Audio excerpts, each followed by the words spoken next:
For this week's YD3, Rosanna Espinosa-Ponce from Greensboro College shares how family has played a big role in her college career. So it was all because of my brother. He bought me a stick for my birthday, and then I just practiced with them all the time. Espinosa follows behind the steps of her two older brothers, Ramiro Ponce and Romeo Ponce, who also play on Greensboro's men's lacrosse team. I always would go watch whatever lacrosse games I could because, usually we're right behind them. So I couldn't see as many games as I'd like to.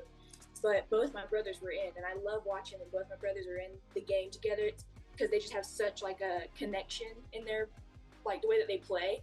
They don't have to say a word to each other. They just look, and I just know something. They have something planned out. And so this last season that they had last together, both my brothers ended up scoring goals. And one of them is a defensive midi, then the other, they're actually both defensive middies. So they don't score a whole lot. They just run the ball everywhere and play defense. So they don't score much. So when they both scored in that game,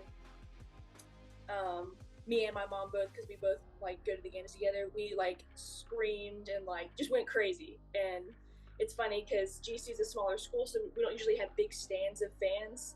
So I was just thinking at how people viewed us when we were screaming, because there's 5 people in the stands and there's just us two just yelling, looking crazy.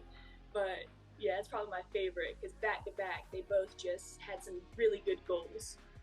Espinosa found her calling of coaching through the experiences of her current lacrosse and volleyball coach.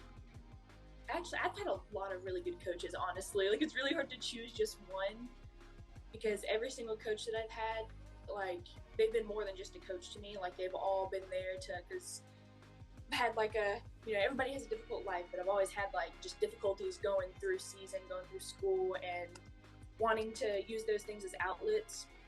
And my coaches always were there for me to talk to them. Rosanna Espinosa-Ponce continues her athletic career in lacrosse and volleyball while pursuing a bachelor's in sports exercise science.